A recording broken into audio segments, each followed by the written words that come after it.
Но он выступил и сказал: я капеллан. И первая у меня мысль: вот капеллан. Как я на это воспринимаю? Это как Божий ответ. Считается, что Лос-Анджелес один из самых больших центров по работе с ветеранами. Мы, когда, имея опыт пасторский, сталкиваешься с капелланским служением, то есть тебе полностью переворачивают в каких-то вопросах. Если пастор вообще по жизни или по служению, он стремится помочь, молится за него. В вопросах капелланства немножко все по-другому. Самое главное – это служение присутствия. Всем привет! Сегодня у нас очередной подкаст «Горчичного зерна».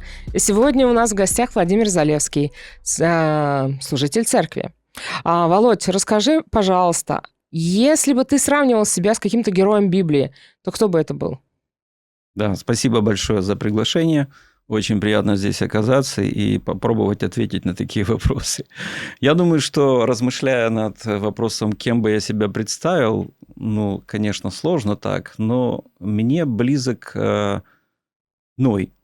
Ной? Да. Почему? И я объясню, почему. Потому что, по крайней мере, вот если взять подготовку к той великой цели, которую он совершил, он, можно сказать, в какой-то момент своей жизни стал моряком. А мне это близко. В лет 10-11 для меня это было большой мечтой стать моряком. Я родился в городе Одесса, поэтому это понятно. Море, да, было с детства, и в каком-то смысле этот отпечаток отложился. Я мечтал стать моряком, и эта мечта осуществилась. Да, кем ты был? Расскажи. Я закончил мореходку и работал на разных судах. Даже побывал в Сибири. Был такой экспириенс у меня в течение полугода. Одну навигацию мы там отработали на пассажирском судне. Там приходилось быть и на руле, и так как матросы, там как мы проходили разные моменты. Казалось бы, да, романтика какая там. Природа, конечно, своеобразная, привыкнуть сложно. Но вот уже здесь, когда вернулся, да, у нас было базовое предприятие Черноморское морское пароходство. И здесь было на то время, это 90-е годы, очень сложно попасть на работу. Там очень долго сидели, многие ожидали там. Визу получали, восстанавливали, там еще что-то, работу, и было очень сложно. Скажи, это действительно настолько романтичная профессия? Или все-таки более рутина? Или наоборот, эта профессия опасная? По твоему Я опыту, бы сказал что все сразу. Ты идешь туда, да, тебе кажется романтика, заграница, да, вот что-то увидишь интересное. Попадая на судно, да, мне не так часто доводилось прямо с Одессы уходить. Да. Насколько это большие были суда, на которых ты ходил? Как их сказать? Чуть не сказала, плавал. Да, ходить. Суда примерно, я так бы по современным размерам, примерно средние, там 170 метров длиной, да, вот такие небольшие, потому что современные за 300. Это грузовые какие-то, да? Да, контейнера, контейнеровозы. И мне так случилось, что я попал именно на контейнеровоз. Это был переделанный, так скажем, под контейнеровоз, один из таких типов судов. Там было не так много, 500 контейнеров, плюс там еще что-то, какие-то грузы. Там были краны. То есть, и ты попадая в такую среду, я почему сказал, что не на судне, а ты прилетаешь просто, да, самолетом в какую-то страну. И первое, что ты заходишь, ты видишь экипаж, который доволен, что приехала смена. У них предчувствие дома. Да-да-да, уже отдыхать можно. И ты заходишь, и тебе буквально на пальцах вот это, ты понял, да, и он убежал. Все, его больше нет. И ты остаешься один наедине с новым оборудование, работа, люди, и там, как правило, присутствуют местные, которые свою работу делают, они приходят к тебе, спрашивают, а что нам делать, а как быть там, а вот кран, а вот это. И в этом смысле было интересно, очень много познавательного. Да, работа на кране. Специально я не обучался нигде, я уже обучался там, прямо непосредственно на кране. И там, конечно, были смешные эпизоды, когда, например, там боцман, там другие хотели спрятать, так сказать, с-под трапа тяжелую, как ее назвать, головка цилиндра, да, примерно с этот стол и весом килограмм 300 под главный двигатель, там двигатели довольно больших размеров, и им пришлось напрячься, чтобы на весу вес этот задвинуть, а мое дело надо было просто опустить. Но так как кран шумит, мотор сильно громко работает, они это сделали, они это уперлись и ждут, пока я буду опускать. а я жду команды. И они, в конце концов, бросили и говорят, ты что там делаешь? То есть они не смогли больше держать. Да. Я говорю, я жду команды, а у них все руки и ноги уперлись в эту штуку. И чем они могли... Они кричали? А там не слышно. Да, ну то есть они кричали, я звали, говорю, ты проходишь через такие вещи, понимание специфики, как работать на таких моментах. Вот. И уже когда ты специалист, когда ты много лет, то приходят такие же люди новые, особенно показываешь вот так, включить там, вот это спарка, вот это 2 крана, там это. Вот ты понял. И буквально в смысле был такой эпизод, перевели с пассажирского флота некоторых людей, которые вообще экранов, может, в глаза не видели. И вот он заходит на смену ко мне, поднимается в башню. Я ему все объясняю, и сам иду, уже готовлюсь к смене. Буквально через 5 минут прибегают местные, это было, по-моему, в Пакистане, и говорят, он ничего не понимает, кран не работает, в общем, все стало, и давайте это. Возвращайся обратно. Да, возвращайся. Конечно, это уже не наша работа. Но я говорю, вот тут все рядом. С одной стороны, романтика, познание, океан очень красив. Очень красив. Мне нравится, например, ладно, не буду чтобы один хуже, один лучше, но красивая вода, вот в Средиземном море, в Атлантике, да. Индийский океан более такой, похож на Черное море больше. Но вот везде вот свои нюансы. Прозрачная, вот бирюзовая вода в Красном море. А вы вообще успевали наслаждаться природой и тем, что иногда, вы видели вокруг? Иногда, да. Или только работа? То есть, бывали где бы случаи, я ни оказался, я ничего не видел. Бывали случаи, мы как раз работали, где потом стало известное место пиратов, вот вдоль Сомали, Африка, да, вот этот пролив с Красного моря в Индийский, он называется Баб-эль-Мандебский пролив, где сегодня тоже там некоторые напряжения есть, но... Тогда еще было тихо, спокойно, да, или вот все-таки это было буквально страшно? после нас лет 5-6 и началось пиратство. Я работал на одном из судов, который оттуда вывозил американцев. В свое время там были американцы военные, и вот я работал на таком же судне, на этом же судне, только чуть позже, когда уже мы просто мимо ходили в Танзанию, в Кению, вот туда тоже заходили разные грузы, там Южная Африка. В общем, в чем вопрос? С точки зрения работы бывает очень сложно и опасно. Очень сложно и опасно. Были швартовки в Индии, мы вот по 3 месяца иногда восстанавливали суда, 3 месяца мы жили в Индии. А в Индии, например, летом это сезон дождей и штормов. Причем штормов? Штормов, да. Очень И постоянно. дождей. А мы были где-то в районе, так называемый штат Гоа. У них тоже там свои штаты. Западное побережье. И нас почему-то пришвартовали. Это такой небольшой, маленький какой-то туристическо-грузовой порт. Привязали к причалу, но у них нет причала, который просто идет до дна. Он просто стоит на сваях. И когда там в океане штормит, то все это волнение просто заходит напрямую вот сюда, там, где стоят суда. И мы стояли у причала, но у нас постоянно качало. То есть нас пыталось оторвать от швартовных там и так далее. И было очень много таких опасных моментов, потому что периодически вот эти, как моряки называют, концы, да, швартовные, обрывались. И нам надо было заводить новые. И в момент, когда судно уходит, эти концы натягиваются, как струны, а потом его назад толкает, они все провисают. Самое важное, вот был такой эпизод, чтобы туда ногу не вставить. Да, у нас один человек вставил, и я говорю, вот с позиции сегодняшнего дня, забегая, возможно, вперед, кем я стал дальше, но я говорю, что это было чудо Божие, что человек сохранил себе ногу и остался жив. Что ты вынес с той работы для себя? Какой опыт? Может быть, что-то ты приобрел для своего характера, для будущего? Сказать кратко, преломление.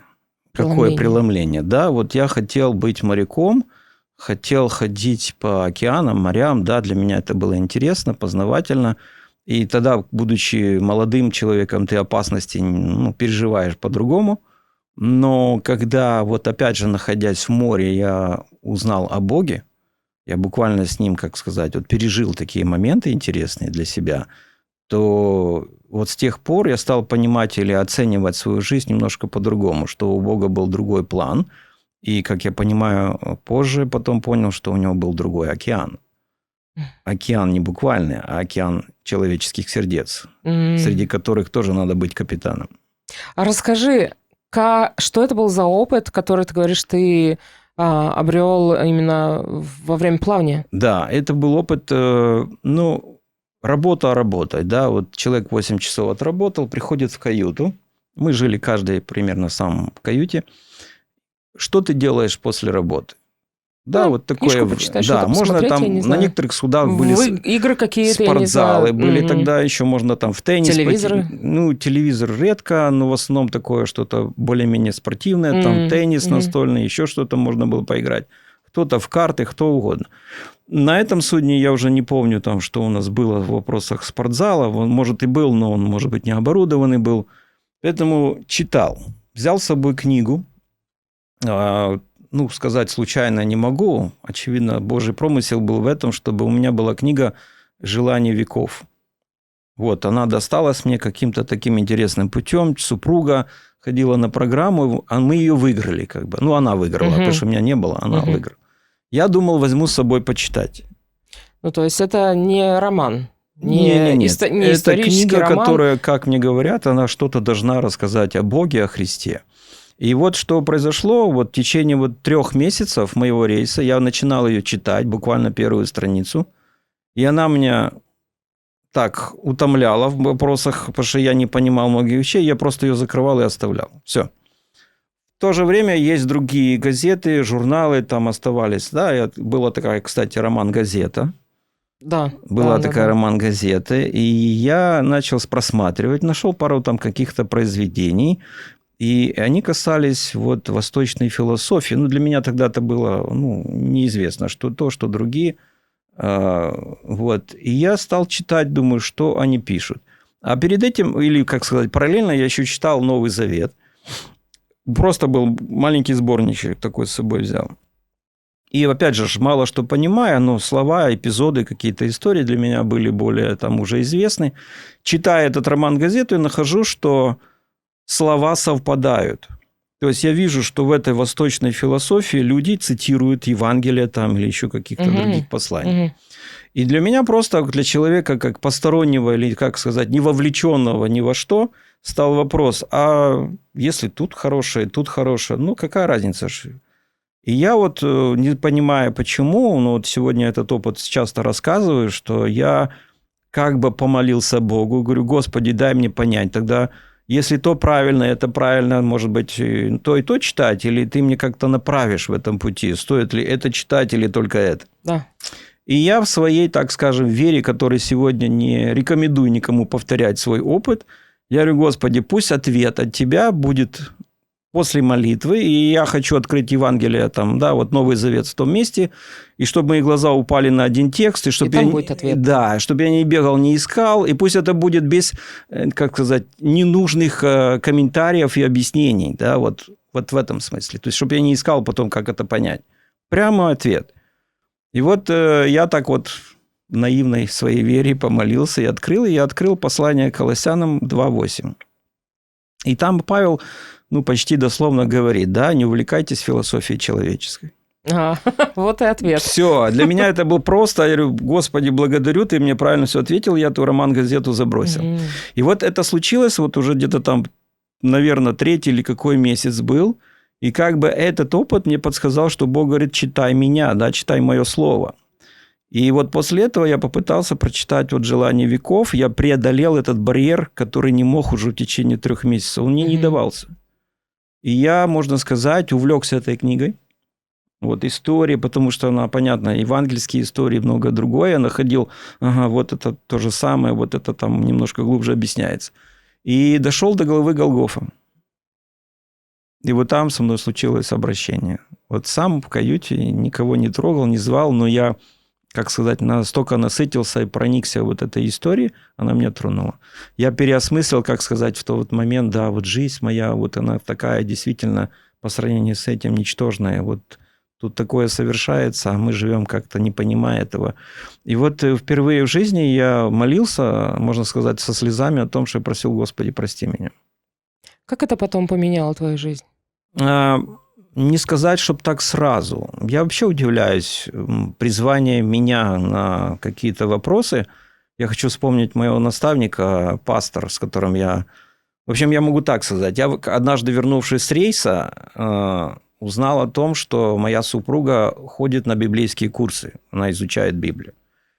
И говорит, если хочешь, пошли со мной. Так. А мои родные и близкие, которые не разделяют этих вещей, они говорят, ты спроси у жены, куда она ходит. Ну, с одной стороны, мне проговорят об этом, а жена говорит, хочешь, пошли вместе. И я себе думаю, ну, как же я должен поступить, если она куда-то идет? Пойду и я посмотрю. Угу. И мы пошли вместе. И мы попали в пасторскую семью. Был Григорий Галан, такой пастор в Одессе. Многолетний опыт имел уже, он был как пенсионер практически. И вот мы сели изучать Библию. Ну, скромно говоря, я смог вместе с супругой закончить эти курсы одновременно. Я догнал. Вот. И вот что было поразительно, вот насколько он обладал какой-то дальновидностью. Да? Вот я анализирую эти вещи, потому что когда мы уходили, мы не принимали крещения, мы не принимали каких-то решений. И он нам ничего не говорил, там, в смысле бросить работу, там, поменять свою жизнь. Абсолютно ничего, мы просто коснулись Библии. Все, разговора больше другого не было. Даже вопрос субботы, когда он мне открывал этот урок, я его спрашиваю, но я же все понимаю, у меня в контракте написано «работа в субботу». Я же за это получал какие-то деньги. И он ни разу не пристыдил, ни не разу сказал он мне ничего, не сказал, что вот ты там должен посмотреть этот вопрос. И для меня это было больнее, потому что я думаю, ну пусть он хоть что-нибудь скажет. Ничего, иди там, когда-то что-то будет, все нормально. И для меня это было жгучим таким самостоятельным решением, что я понимал, что я должен сам принять это решение. Вот, это такие вот, как сказать, да, постепенные шаги, да, вот. И вот когда мы уходили, буквально мы расставались уже, все, мы закончили. Курсы закончены. Да, все. Что дальше? Там прийти в церковь, не вопрос, но мы больше ничего такого, тем более в рейс собирался. Он мне говорит какую-то фразу, вот просто так у ворот стоит, говорит, кидает эту фразу. Я ее не понимаю сразу. Я оборачиваюсь, говорю, что? Повторите там, да. Пока он пытается мне... Это же быстро все происходит. Это я сейчас так долго рассказываю. Я говорю, что? А он это вот... И поворачиваюсь к нему, а он мне говорит, потом. Он не повторил фразу. Но самое главное, что пока я к нему повернулся и спросил, что, в моей голове четкая расшифровка, что он сказал. То есть, мне не надо было потом, он никогда ее это уже не повторял, но... И я потом думал, почему это у него возникло вот в момент, когда мы уходим, почему он меня это спросил. Он меня спросил простую вещь. Когда пойдешь учиться? Имея в виду духовную академию, там что-то больше. Даже так? Даже так. Мы просто вот знали там, грубо говоря... Казалось бы, зачем ты спросил, если ты потом не повторяешь, не расшифровываешь? 20 встреч каких-то мы прошли, было, там чуть больше. Да? И он кидает этот вопрос, когда пойдешь учиться. Он его не повторил. Но Бог мне его расшифровал, его вопрос. То есть ты предполагаешь, что эта мысль ему пришла от Бога, и он ее просто высказал, и это оставило в тебе зерно какое-то, посадило на будущее. Более того, через короткое время я пошел учиться. На пастора? Да, я пошел в семинарию. Поэтому вот как бы вот Бог, зная, очевидно, каждого из нас, он постепенно как-то по каким-то деталям, моментам выстраивает, направляет, так скажем. Не грубо, не резко. И вот Бог дает мудрости вот таким наставникам, чтобы... ты сам, как человек, принимал решения. Дальше. И потом ты видишь, да, учеба, она мне была необходима. И слава Богу, это все было. И потом, когда ты выучился на пастора, ты был интересный эпизод, кстати, вот по процессе обучения. Расскажи, что это было? Да, это был примерно 2000 год. Я уже учился 2 года. Уже 2 года как учился, а это были филиалы Заокской академии.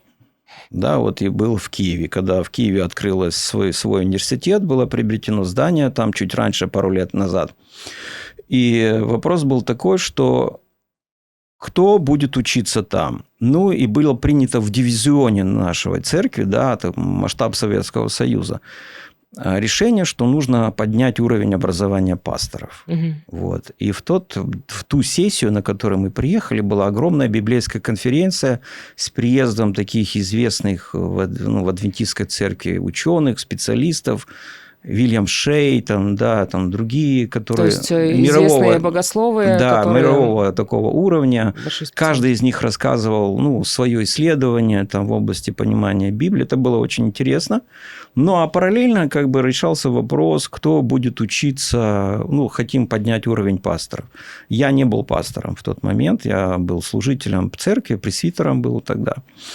И нам объявляют, ну, просто интересный момент такой, считаю, что объявляют, что, ребята, в связи с тем, что мы сейчас хотим набрать большое количество пасторов, вам, скорее всего, здесь на филиалах будет трудно учиться или практически невозможно. Мы вам рекомендуем, едьте прямо в Заволжский и там учитесь. Я даже звонил пару раз в Заволжск, и они говорят, да, приезжайте, но у нас средств не было такого, чтобы нам было оплачивать, но, говорит, мы что-то решим, даже вот такие решения. И вот ребята, все, кто со мной там были на этом курсе, уже многие там и поехали. А со мной случилась другая история. Меня уже знали, и руководство конференции, в которой я вот находился, они приняли решение. А решение какое? Что, чтобы я не ехал учиться, они мне предлагают пойти на служение. То есть начать работать. Да, да. Вот они мне чтобы никуда не уехал, никуда не делся. Ну да, потому что они имели переживание, что люди обычно едут за образованием, а потом неизвестно, кто куда их там... исчезают. Вот спонсор, как правило, оплатил. Естественно, он будет ожидать, что этот человек поедет, ну, работать будет на той территории, где ему нужно, например. Наверное, я сейчас всех нюансов не знаю, но было вот на той встрече решено, и меня пригласили на служение.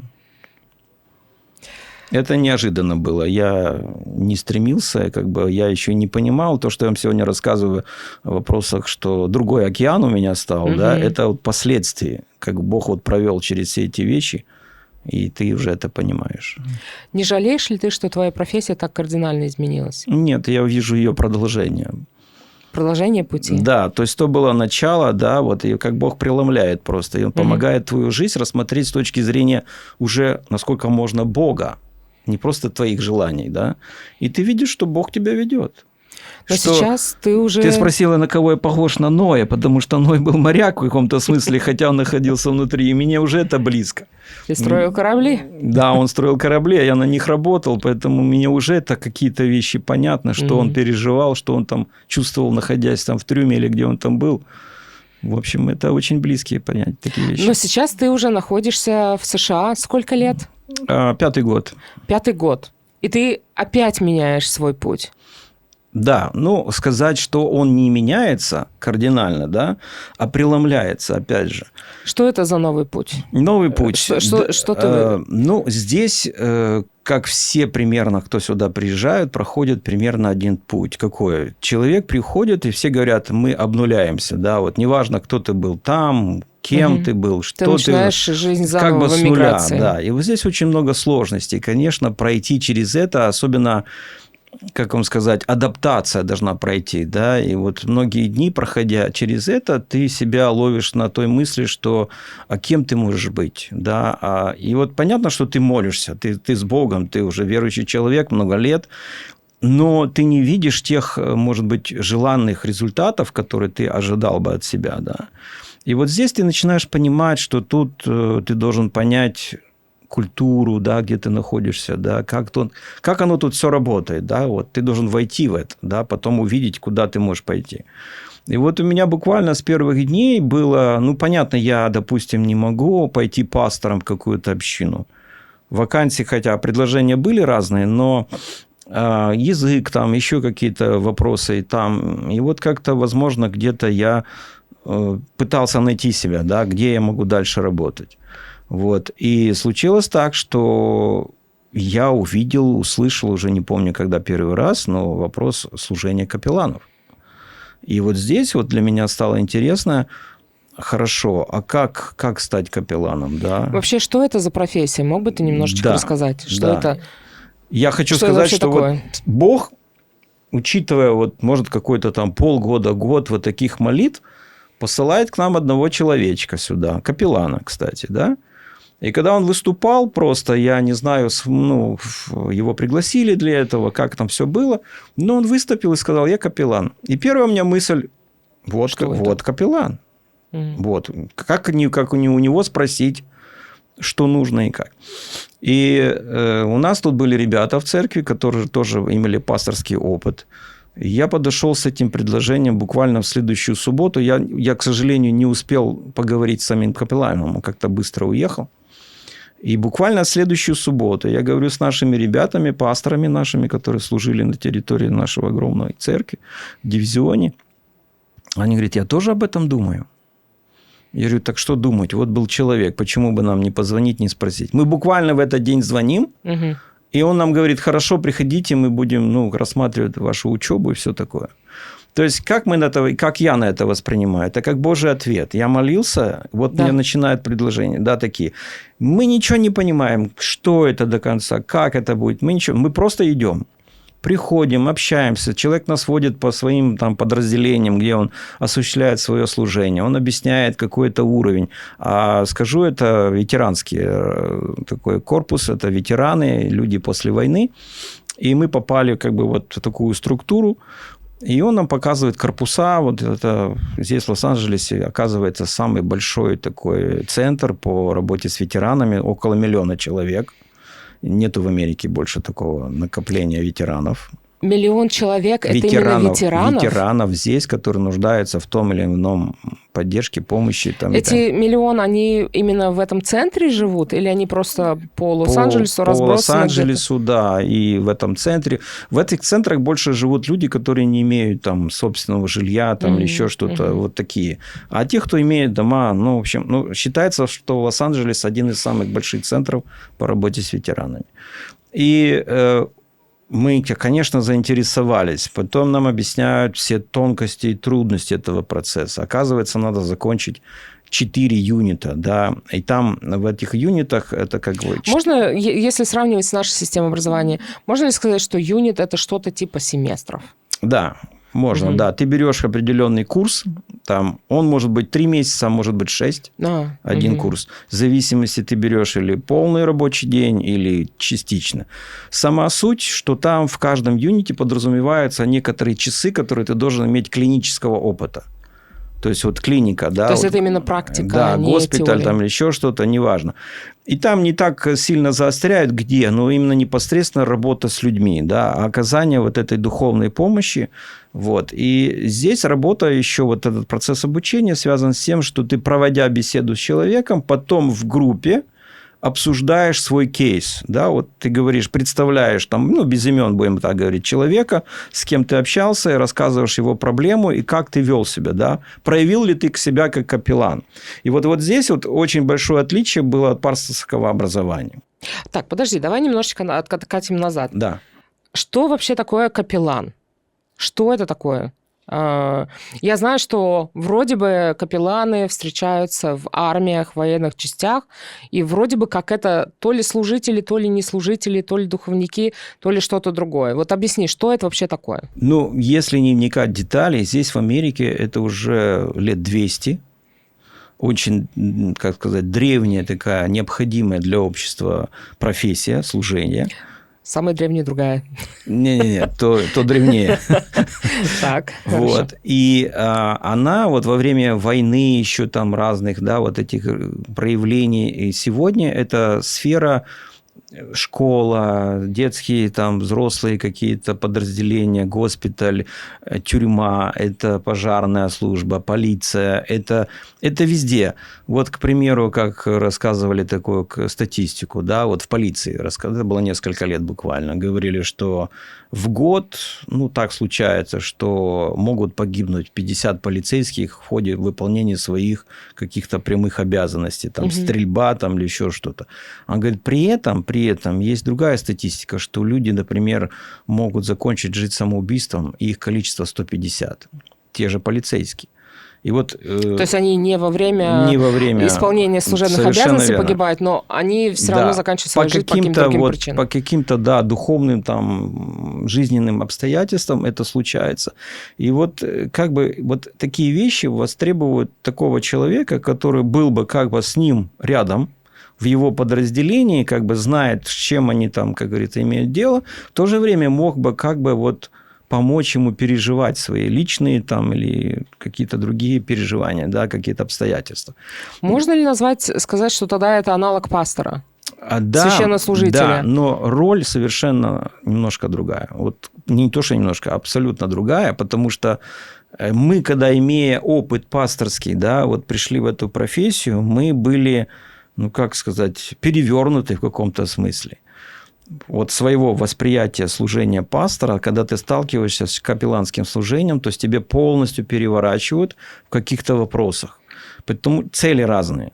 Вот, казалось бы, тот и тот душепопечением занимается, да? Угу.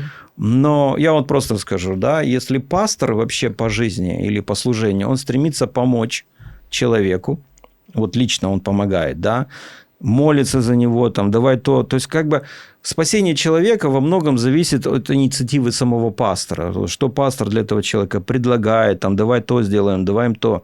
В вопросах капелланства немножко все по-другому. Самое главное – это служение присутствия. То есть, когда ты приходишь к пациенту, то твоя задача не решить за него все его проблемы, не там, подсказывать или еще что-то, а ты просто присутствуешь, сопереживаешь или как бы сидишь рядом с ним. То есть ты не один, мы с тобой вместе проходим это. И, конечно, хорошо было бы, вот в других школах обучают, что еще как бы подтолкнуть человека к самостоятельному решению выхода из этой ситуации. То есть нам самое сложное остаться одному в критической ситуации. То капеллан должен уметь сделать то, чтобы показать человеку, что он рядом с ним, проходит вместе это. Вот здесь очень большая помощь, потому что вообще, учитывая американское общество, люди привыкли или, как сказать, научены говорить, что они чувствуют, что они думают. Вот сопереживание. Может быть, в нашей ментальности мы меньше открываемся, да, вот так. Здесь больше. И вот эта нужда у них есть, чтобы кто-то пришел и просто, ну, вот выслушал тебя, да, что у тебя болит, да, почему у тебя это болит, почему ты это думаешь, что вот это тебе сейчас, ну, важное самое, да. И вот таким образом ты помогаешь человеку раскрыться, касаясь именно его лично. Не в том, что, допустим, пастор мог сказать, давай прочитаем Библию там, или еще что-то. Это, само собой, может иметь место, но если тебе это сейчас нужно в капелланстве, то мы будем это делать. Угу. Понимаешь? То есть ты не... Как вот просто нас обучали иногда в обучении процессе, говорит, есть водитель, есть пассажир. То в вопросах капелланства ты просто пассажир. Капеллан – это просто пассажир в твоей машине. А тот, кому ты помогаешь, он водитель. Он рулит, он едет, он тебя везет. И твоя задача не перейти эту тонкую грань. Казалось бы, это капелланство – это более психологическая или психотерапевтическая работа. Но почему тогда на нее требуют людей с богословским образованием? Что дает это богословское образование? Более того, я хочу сказать, что капеллан не просто христианин сегодня. Капелланы сегодня во всех конфессиях есть. Есть иудеи, да, есть языческие там какие-то капелланы, допустим, ну как мы говорим, язычники. А, например, в буддизме свои представители, у них свои убеждения, свои понимания. Да, есть капелланы-мусульмане. То есть, вот ты просто попадаешь в сферу, где, ну как сказать, капеллан, он открыт для всего. Если пастор работает строго в своей конфессии, да, ну, поскольку с другими, то капеллан работает со всеми. С любым человеком, какой бы веры он не был, либо вообще неверующий и отрицающий любую веру. Не имеет значения. Почему? Мне нравится этот принцип, потому что в центре человек, с которым ты беседуешь. Неважно, кто он. Но зачем тогда требуется богословское образование? Богословское образование здесь в большей степени учитывает того, что контекст людей, в котором ты находишься, многие из них, особенно если брать Америку, она считается религиозной страной. По сути, побольше. Поэтому здесь больше вопросы касаются вот понимания этих вещей, религиозных, христианских. Если больше христиан, то христиане. А в принципе, да, здесь больше работа с психологией, да, самопониманием человека, душепопечением вот в этом смысле. поэтому ты не навязываешь, как пастор, ну, я грубо, извините, говорю, не то, что я пытаюсь кого-то обидеть, но ты не говоришь свою веру, свои убеждения, а ты пытаешься понять того человека, что у него внутри, на чем он стоит. Поскольку у тебя уже есть пасторский опыт, что тебе мешает из пасторского опыта в капелланском служении? Из пасторского опыта, вот первое, что ты пытаешься помочь человеку. Вот это сразу. Вот в слова... Найти решение, помочь, сделай вот это, сделай это. Давай так. А ты вот это делал. Да. Мы спешим вот в пасторском, да, мы как бы знаем, что делать, что предлагать. И вот мы вот в этом смысле нарушаем этику капелланского служения. Очень интересно. А для тебя капелланство – это все-таки больше работа или служение? Ну, здесь то и другое, как бы, но больше служения. Почему? Потому что меня как-то спросили, почему ты сегодня капеллан. Вот в группе мы сидим, люди разные. Кто-то христиане, кто-то нет. Разных убеждений. И вот каждый рассказывал о себе. Там, мы рассказывали свою личную историю. Там, да, и меня спрашивают, почему ты сегодня капеллан? И я говорю, потому что я вижу себя в продолжении в этом. То есть я этим занимался, да, с людьми, как бы общался. И для меня сегодня это продолжение. Поэтому... Какие-то новые вещи, да, нюансы для меня были интересными, но я вижу это как продолжение служения людям. Угу. Как обычно происходит запрос на капеллана? Ну, допустим, то ли его коллеги какого-то сотрудника, пусть это будут пожарные, да, допустим, другие пожарные из его же части видят, что какие-то проблемы, что он задумчивый, и просят капеллану пойти помочь. Либо капеллан приходит и видит, потому что он, как ты говоришь, он все время варится в их среде и видит, что-то поменялось. Либо какое-то событие произошло. Либо, наоборот, сам человек инициативу проявляет и приходит. Как происходит этот процесс? И можно ли выбрать, второй вопрос, можно ли выбрать, какого капеллана я хочу видеть? Скажем, если это большой госпиталь, есть варианты. Допустим, я хочу мусульманина или христианина, либо какую-то другую конфессию, либо что-то Очень еще. хороший вопрос, спасибо. Действительно, здесь зависит уже от самого подразделения. Да? Если это госпиталь, то, как правило, там несколько капелланов. Есть старший капеллан, есть те, кто помогает. Они, опять же, могут быть разных конфессий, разных вероисповеданий. И вопрос другой, что все зависит, как это все у них поставлено. Да? Капеллан – это тот, кто взаимодействует со всем медперсоналом, да, социальными службами. То есть ты находишься как бы вот... Казалось бы, вот что такое госпиталь? Да? Это структура, которая признана помочь человеку. Да.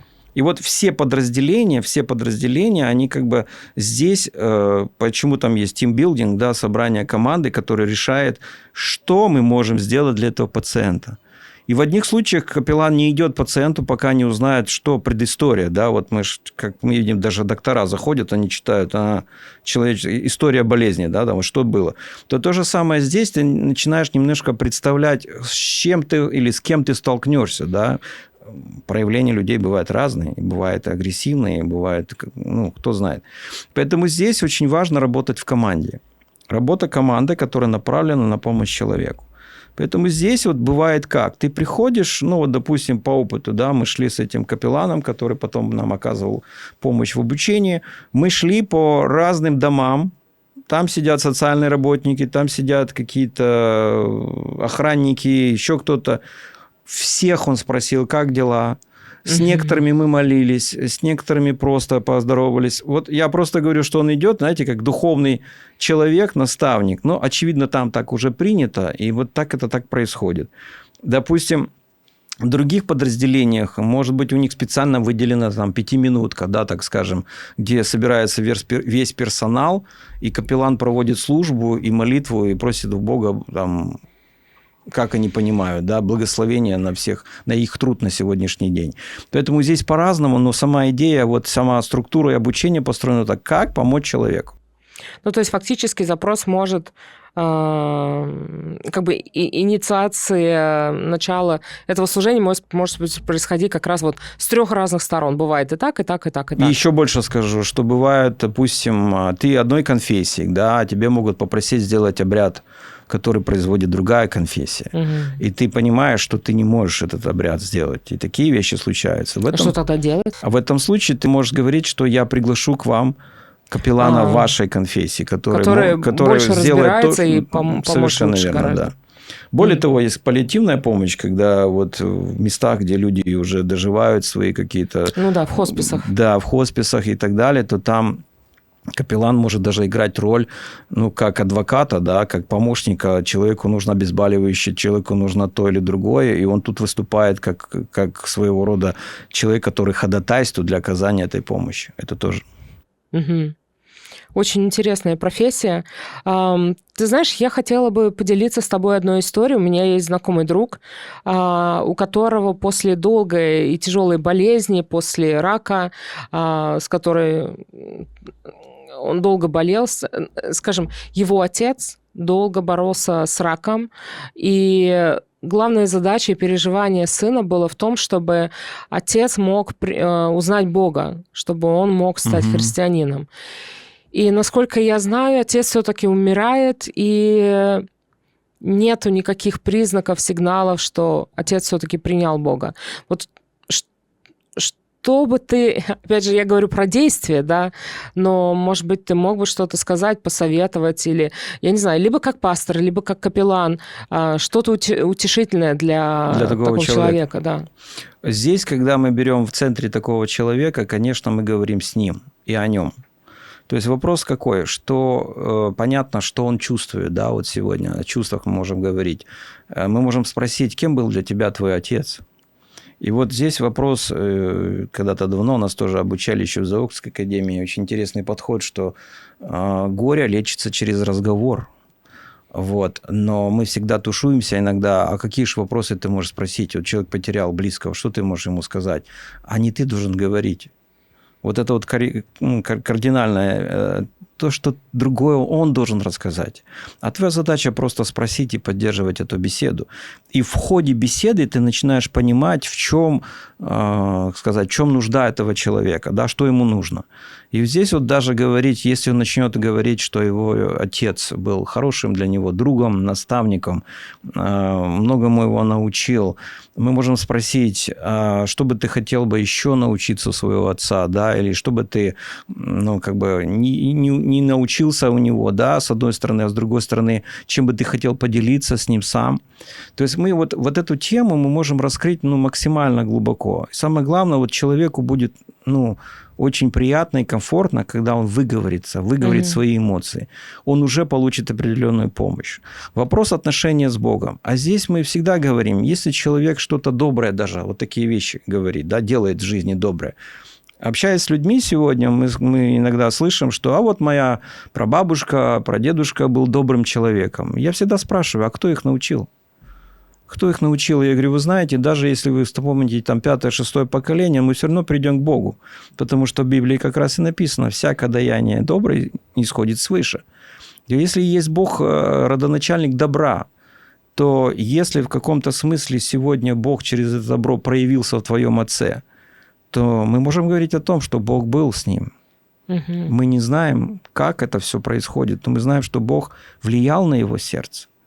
И Бог по-своему будет разговаривать с этим человеком, да, спрашивать с него, потому что он как-то по-особенному ему открывался. Поэтому здесь, нет шаблонов.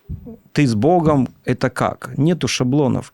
Здесь у каждого своя история. Своя интересная история. Вот почему для меня это тоже такое есть интересным моментом, что в вечности, наверное, что могут тебя спросить небожители? Процитировать главу, текст такой-то, да, тем более, что в старых письменах нету номеров текстов, нету запятых, нет точек, нет ничего. Что ты можешь рассказать? Я думаю, что всем будет очень интересно, как нам здесь, опыт с Богом. Вот какого Бога ты знаешь? Вот расскажи мне про это. Вот это есть история, понимаете? И все остальное Бог усмотрит. Какая самая сложная ситуация была у тебя, как у служителя, у пастора, с которой, может быть, к тебе приходили, и ты, возможно, не знал, как сразу помочь, и что сказать людям? Сложно так сейчас сказать, какая именно сложная была, но всегда я чувствовал ответственность, так скажем, да, чрезмерную, возможно. Неважно, какое-то мероприятие, Ну, вот был эпизод, например, да, мы проводили, кстати, еще это в Одессе было тоже, вот, когда я здесь представил эту историю, кстати, на одном из кейсов, мы наставники говорят, вот тебе Бог уже готовил на капеллана. Да, а как это случилось? Мы в одном санаторий для ветеранов всех войн, так скажем, да, проводили программу, по-моему, рождественскую, да, вот рождественская программа. Это было в Одессе, в Украине, да. Еще в Одессе, да. И вот случилось то, что поднимается молодой человек в зале, человек 100 сидит в зале, там ветераны разного возраста, и, кстати, ветераны же тоже разные, кто-то в Африке воевал, кто-то в Афганистане. Постарше. Да, вот такая публика. И вот он встает и кричит, что ты моих парней трогаешь? Я стоял на сцене. А я не мог, не сообразил, думаю, каких парней? Я про Рождество, а тут какие-то парни. Вот они там, 27 человек погибли, команда Альфа и так далее. Я не понял, честно говоря, к чему. Но его наши ребята попросили выйти из зала, чтобы не мешать другим. И вот что произошло дальше. Мы закончили программу, все, людям понравилось, отлично, собираем вещи.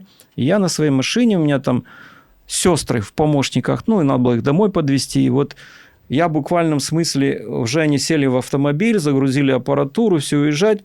Появляется этот человек, который кричал в зале и говорит, что ты моих парней трогаешь. Опять? Да, опять. И я один с ним остался. Это я сейчас могу сказать, он поступил как разведчик. По-моему, это вообще какая-то жуткая ситуация. Да, и он, манера разговора такая, наезжающая. Да. Как ты мог там моих парней там это задеть? Чтобы вы понимали, я ему дышал в грудь по росту, да, вот такой он был человек. И он говорит, я капитан Альфа, там, спецназ и так далее, Кабул. Он говорит, вот я брал Кабул, там ездил на эту спецоперацию, и там 27 человек, его команда погибла, а ты типа тут их не уважаешь, не это вот и все. Я пытался, вот для себя, я думаю, я пытался сказать, что я вообще не про это говорил, я говорил про Рождество. А он продолжит, нет, ты не уважаешь моих парней, там это, вот он начинает, он еще был немножко нетрезвый, так скажем. И вот в тот момент я перебрал в голове, не то что в голове, перепробовал все, что может угасить этот вопрос. Я ему пытаюсь логически объяснить, как я понимал, да, вот своя логика, все. А он все на своем, ему это не работает. То есть я вижу, что мы наоборот, еще больше распаляется. Еще больше, да, мы ближе становимся. У меня даже мысль пришла, что мы драться тут будем. Я говорю, чем все закончится? Вот к чему это все, весь накал вопроса? И я это все в голове, пытаюсь тут отвечать, и вижу, что не получается, и как-то мы не понимаем друг друга. И вот что делает Бог. Я говорю, Господи, помоги, потому что вот не знаю, все, у меня нету больше аргументов, нету больше каких-то планов выхода с этой ситуации. И что делает Бог? Вот когда мы отказываемся от своих способностей, усилий, навыков, там, своих, да, Господь посылает мысль. Причем мысль так быстро прилетает мне, что я и даже не обдумывая сразу ему выдаю. Вот просто мысль, причем она по ходу разговора вообще ни при чем. То есть у него там ребята, а у меня попытка логически объясниться, что это не так, ни при чем. И эта мысль какая? И я ему сразу говорю, тебе нужен друг. Вот так вот, с бухты-барахты, тебе нужен друг. Он так на меня смотрит, так давай ты будешь моим другом. Все, конфликт закончен. Да, то есть конфликт ситуации, оказывается, человеку нужен был друг, а не логика объяснения. И для меня это была очень интересная история. Почему? Потому что я потом, анализируя, понимаю, что это ведь санаторий для ветеранов. У каждого своя война. И ты никому не нужен со своей войной. Тебе нужен тот, кто тебя может услышать, послушать. Вот она. Вот эта история. Вот это ты должен вот был... оно, капелланство. Ты не должен был рулить. Ты должен был выслушать этого человека, спросить его о его ребятах, да, как это все было. Вот что должно было быть. И он говорит, все, ты мой друг, давай телефонами обменялись и так далее. Вот так мы расстаемся, уже обнявшись, разъезжаемся. И я вот себе говорю, Господи, вот людям нужна помощь, и они о ней просят по-разному. Иногда наезжая на нас, загоняя нас в угол, мы не знаем, что ответить, а к человеку просто нужна была помощь. Вот скажите, что это была просто случайность, да? Нет, которую тебе потом, спустя годы, здесь в Америке объясняют, что вот в чем вопрос нужно было, куда надо было действовать. И я понимаю свои ошибки, говорю, да, если бы я знал. А по факту вот она история. Мне интересно было бы у тебя узнать, а где граница между искренним сочувствием и желанием помочь человеку, а где это просто какие-то выученные, шаблонные... Профессиональная. Да. Да. Когда ты встречаешься с одними и теми же ситуациями, возможно, не всегда есть возможность полностью эмоционально погружаться в какую-то проблему. И, возможно, иногда начинаются какие-то профессиональные, скажем, примочки. Вот как ты видишь эту ситуацию? Как избежать этого? И где найти как раз... Я не знаю в этом случае, как поступить лучше. Я сейчас открою некоторые тайны обучения капелланов. Хорошо, только не все. Хорошо. Дело в том, что чтобы научиться понимать другого человека, да, вот в капелланском образовании стоит один из первых пунктов – научиться самому переживать нечто подобное. Или, например, я рассказываю о своей жизни, и меня потом спрашивают, а что было здесь, а что было там? И, извините, меня выворачивают, пытаются наизнанку, меня, да, как капеллана, чтобы я потом мог это делать с другим. Да? Это проходит во время обучения? Да. Вот в этом есть такая изюминка, что ты не можешь понять другого, пока если ты сам не пережил что-то подобное. И вот здесь есть свой плюс и минус. Вот с одной стороны, ты действительно искренне желаешь, соучастие проявить человеку, свое присутствие, да, но ты должен понимать, что тебя это может накрыть. Тебя это может зацепить. Например, вот типичная ситуация. Ты говоришь там с пожилой женщиной, да, а она по возрасту как твоя мама. Все, и у тебя идет ассоциация как раз с мамой. Да, переживание, что ты, как с мамой говоришь, да, и ты тут ловишь. Почему? Что ты перестаешь быть капелланом. Как только ты пойман, это так и называется, трэп. То есть ловушка для капеллана, вот как только ты попадаешь на волну, которая тебя задевает, ассоциация и так далее, ты попал в ловушку. С этой секунды ты не можешь быть капелланом, который опосредованно пассажиром остается в этой кабине, да. То есть, получается, ты уже просто там, ты уже эмоционально захвачен, ты уже можешь там переживать и так далее. И вот почему здесь очень сложно, что быть капелланом для своего друга – это практически тоже невозможно. То есть ты не можешь, как сказать... Сохранять некоторую дистанцию. Да, чтобы дать человеку... И он более квалифицированную помощь. Да, и он не раскроется, потому что ты скажешь, ладно, ты мой друг, там, ладно. И вот когда-то в Одессе я учился в Доме ученых, там был такой интересный момент по вопросах психологии, кстати. И там психолог профессионально нам преподавала, она говорила... Я ее спросил, кстати, как вы дома? Она говорит, дома я не психолог. Вот для всех... Дома я мама, да, дома мама, я жена, кто угодно. А дома я не психолог. Вот это дома, друзья, ты не капеллан. Ты капеллан где-то там. И к тебе будут, соответственно, относиться как к капеллану, как к духовному помощнику, который пришел как-то помочь, соучаствовать в твоей ситуации. Придешь как друг, ты просто друг. Но ты не капеллан. Вот здесь вот тонкие грани, но они чувствуются. И если эта профессия настолько схожа с психотерапией, то наверняка есть также моменты и профессионального выгорания? Конечно. Конечно, здесь можно стать таким ледяным стержнем, да, вот, который приходит там раз, всех послушал и пошел дальше, да. Но мы не можем это скрыть, потому что люди это чувствуют, они это понимают. И для них, когда мы видим даже, что человек не с тобой общается, да, а как бы говорит, давай, там, расскажи, а сам просто стандартные фразы называет, то человек не будет раскрываться. То есть это все в таком состоянии. Вот, как говорят, мы даже молиться не можем со всеми своими пациентами, потому что, может, человек не верит в Бога и говорит, для меня это не мое. Но ты можешь молиться внутри себя. Вот как я рассказывал свой опыт, да, когда я молюсь, я говорю, Господи, какой выход в этой ситуации? Я иду, я не знаю куда. Говорят, капелланское служение – это как на минном поле. Потому что ты не знаешь, какой вопрос может вызвать взрыв просто. Особенно вот в контекстах сегодня украинской ситуации, войны. Было очень много ребят. Мы по некоторым временам собирались, тоже учились с капелланами, которые в Украине работают. Они говорят, что там люди с травмами такими серьезными, и они не приучены, как здесь, рассказывать о своих чувствах.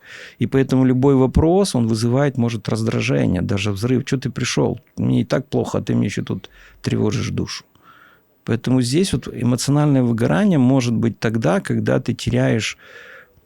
вот так скажем, по-человечески мы все ждем какой-то результат. И если его нет, то ты можешь потерять свое призвание, да, сказать, а что я делаю? Разочарование, что зачем я это все тогда? Что я делаю не так, да?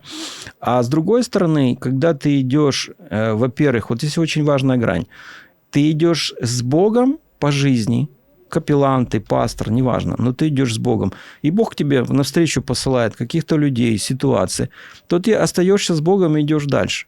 Но ты стараешься в этой ситуации сделать с Богом все, что ты можешь сделать. А с другой стороны, когда ты зацикливаешься на себе, вот тот же результат, да, а что я сделал, а что я упрямился, вот тут ты становишься на тонкую грань выгорания. Потому что, почему вот Иисус написано, да, не верял себя людям? Потому что написано, да, в один день они кричали «Осанна сыну Давидову», через другой день «Распни его». То есть связать себя с человеком – это обречь себя на выгорание и даже на гибель. Это такие вещи. Ты знаешь, ты затронул как раз тему войны в Украине.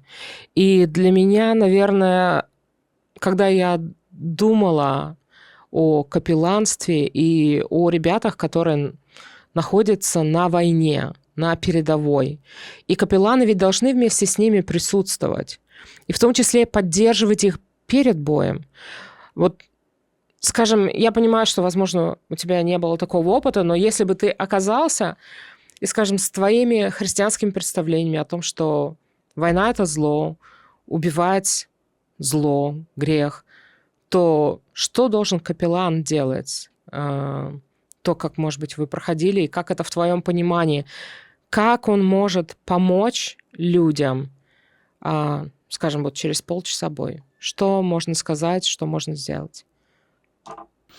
Здесь очень важно, это сложный вопрос, да, но он очень хороший. Здесь очень важно, вот я как по жизни люблю собирательные образы, да, вот там нравится, допустим, Александр Македонский, да, в одном из произведений перед битвой он вышел и объехал свой стан и назвал некоторых людей по имени, что для меня стало очень интересным. То вот 1000 людей, но он говорит, ты помнишь, как там, а ты помнишь, как здесь? И те говорят, да, и он тем самым воодушевил их на такое дело. А с другой стороны, я слышал опыт капелланов, которые работают здесь в полиции, и когда его спросили, а как ты работаешь? Он говорит, я буквально еду на вызов, на задание и так далее.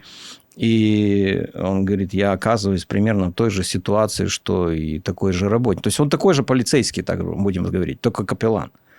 И, понятно, здесь свои риски есть и все такое. Вот. И при этом он еще стоит перед построением, да, вот построение полицейских, и он должен что-то сказать и помолиться за всех. Вот здесь вот тонкая грань. Мы не можем молиться типа словами «идите и убейте их всех», да, вот такими какими-то словами. Но, с другой стороны, это, конечно, сложный вопрос этического поведения. Можешь ли ты там работать, если ты не можешь это сказать? И я знаю, что по Украине капелланы, которые придерживаются таких пацифистских взглядов, да, они идут воевать, они не на фронте, они там не могут быть. Ну, то есть можно пойти в госпиталь куда-нибудь, да, в хоспис, в больницу, да, в другие места и помогать. Потому что там, вот как мы говорили, что иногда какие-то обряды требуют своих конфессиональных специалистов, то получается, вот те капелланы там, а другие в другом месте. Хотя это может вызывать разные мнения, да, что там уходит от такой реальности или еще что-то. Но общаясь с некоторыми военными, мне приходилось, вот, которые воевали, он, кстати, интересный опыт рассказывал в том плане, что говорит, мы на этой стороне, враг на той. Ну, говорит, я верующий человек. Кстати, он пришел в церковь, мы общались, вот. И он говорит, я знаю, что вот там есть дом молитвы наш, адвентистский. Но он находится в серой зоне. Вот серая зона, это что-то между, да, те там враги, а ты здесь. И он говорит, суббота. И что делать? Все сразу. И говорит, я иду в этот молитвенный дом. И говорил, было место, я уже не помню, где он рассказывал, он говорит, что чудо какое-то. А почему чудо? Война, все разруха, а этот дом целый стоит. Вот не задевала его ни пуля, ни осколки, ни это. И когда мы туда приходили помолиться, я знаю, что приходили с другой стороны тоже. И мы сидели в этом одном зале и служили Богу. И в это время там был мир. Да. Вот он рассказывает реалии жизни. Да? Вот война, а вот пришли к Богу все вместе помолиться. Что ты делаешь на этой войне? Кем ты туда пошел? Но человек должен понимать, это его выбор. Его выбор, его отношения с Богом. Как во время бомбежки, там он говорит, буквально первую секунду понимаешь, что это не компьютерная игра, после которой тебя убьют, и ты сразу восстанешь заново. Тут, говорит, сразу приходит мысль: Господи, спаси и сохрани, потому что оно падает не по логике какой-то. Да. Как говорят, нет неверующих во время войны. Да. И он говорит, вот это состояние заставляет как нас, как и тех с той стороны приходить. И для всех это было чудом. Почему? А почему этот дом остался? И они говорят, значит, тут какой-то Бог. Угу. Они даже не понимая всех нюансов Библии и так далее, они ищут Бога, приходят, и я знаю, что они с той стороны. И мы сидели вместе. Поэтому вот здесь как быть выше, вот то, что мы видим, враг, да, вот такое. И с другой стороны, что-то есть выше, а есть выше Бог, который может тебе помочь пройти через это. И я думаю, что если ты живешь с такими мыслями, опять же, с Богом, находясь в такой ситуации, то Бог как-то, ставит тебя в то место, где ты должен быть, и сделать то, что ты должен. Вот здесь нету рецепта, опять же. Мы не можем судить кого-то или, наоборот, хвалить. Здесь ситуация. И здесь что ты, как Божий человек, можешь сделать? Где ты можешь оказаться? Ты можешь оказаться и там, даже по той стороне. Что ты будешь делать? Вы враги, я не буду вас теперь слушать, я не буду... Но если ты Божий человек, я думаю, что ты и там можешь что-то говорить. Как племена Тутси в Африке, когда в 2010 году там, извините, была жесткая война между собой. И человек, который потом сегодня пастором является, рассказывал историю, что он копал себе могилу, а перед ним стояли и смеялись, издевались. Давай, выкопай, чтобы нам меньше работы было. Да? Он не знал, он знал, что его расстреляют. Угу. Но он с ними пытался общаться и в конце концов молился за них. И говорит, Господи, не мени им этого греха, они что-то не понимают. Что-то их подвигло на эту войну, и они могут не понимать. И в результате такого отношения, да, к своим врагам, его не расстреляли. Он почему-то остался жив, и сегодня он пастор и рассказывает эту историю. Как такое могло случиться? Все в руках Бога. И теперь, подводя итог нашей беседы, как бы ты мог выразить, скажем, в паре предложений, в чем миссия капелланства? Здесь я вижу несколько таких направлений, которые занимаются с людьми, да, душепопечением. Есть социальные службы, да, которые также психологи, понятно, пасторы, да, и капелланы. Это такие основные профессии, которые работают с человеком. Но, конечно, как для меня, человека, который знает и пасторское служение, и уже немного прикоснулся к капелланскому, то для меня очень важно, что мы должны понимать, кто мы. Если мы понимаем, что мы от Бога посланники сегодня в этом мире, неважно, какую я роль выполняю, пастора в контексте своей конфессии или капеллана для всего, будем говорить, для всех возможностей, то я должен молиться и исполнять это Божье намерение, где я есть сегодня. В церковь я пришел, на работу я пришел, я пытаюсь говорить о Боге. Через призму секуляризма, всяких убеждений, но я пытаюсь коснуться человека. Говорю, и так, а Бог хотел бы с тобой что-то лучшее совершить. Позволь ему это. Я вижу миссию как простого человека, неважно, капеллан ты или нет, но если ты умеешь сегодня просто сесть и выслушать другого, не перебивая, не пытаясь себя навязать, ты делаешь очень огромную работу. Во-первых, этот человек становится к тебе ближе. Почему? Он чувствует, что ты родной. Ты умеешь слушать. Кстати, слушать – это тоже искусство. Да, это очень сильное средство, кстати, в решении конфликтов, как я потом уже узнал. И здесь очень красиво, что когда ты видишь и человека, который нуждается, и ты помогаешь ему это получать, не забирая у него инициативу, то тебе приходит такое, то, что мы говорим, результат. Да? Ты говоришь, слава Богу, сегодня я был в какой-то цепочке, которая принесла какую-то радость и утешение этому человеку. Вот ты радуйся просто за него. Ему стало легче, и тебе легче, потому что Бог сегодня тебя использовал как инструмент в своих руках. И вот это приятно, что многие люди сегодня ищут, да, как быть нужным. Особенно вышедшие на пенсию, там еще детям не нужен, уже там не нужен. А я говорю, вы просто поменяйте поведение. Перестаньте учить, перестаньте наставлять, морали читать. Просто побудьте и послушайте, и вы увидите, как к вам потянутся другие. Поэтому здесь, да, умение общаться, умение при этом, что ты не себя подаешь, а Бога как-то приближаешь к человеку, иногда открыто, а иногда как-то вот по поступкам, действиям, то я думаю, что Бог через это что-то делает в этом мире. Вот я желаю всем, чтобы все продолжали это делать тоже. Это очень важно. И учились, если... Вот очень, кстати, вот иммиграция, да, вот многих слушаю, язык, учиться, это очень сложно. Пробуйте, идите, и Бог действительно поможет. И язык, и преодоление вот этих неприятных ощущений, но оно поможет вам стать тем, неважно где ты, в какой стране, но ты будешь Божьим человеком. У меня к тебе последний вопрос, который я задаю абсолютно всем гостям. В Библии есть текст, что если у вас будет вера хотя бы с горчичное зерно, и вы скажете той горе «перейди сюда», она перейдет, то если бы у тебя была такая вера, которая может делать абсолютно все, что бы ты загадал, что бы ты попросил? Сложный вопрос, что бы я попросил, да. Есть такие слова в Библии, раз мы касаемся в Библии, когда-то Иоанн написал во 2 послании, говорит, «Для меня нет большей радости видеть детей своих, ходящих в истине». Чем взрослее мы становимся как родители, для нас, наверное, больше приятно становится видеть своих детей, которые также что-то нашли лучшее в этом жизни. И когда ты понимаешь, что твоя жизнь, твой пример стал полезный и для своих детей, я думаю, это большое достижение. Поэтому я бы хотел, чтобы, вот как Иоанн говорит, чтобы я стал хорошим примером для своих детей, а они стали хорошим примером для своих. Замечательное окончание. Спасибо, Владимир, за беседу. Спасибо, что пришел к нам.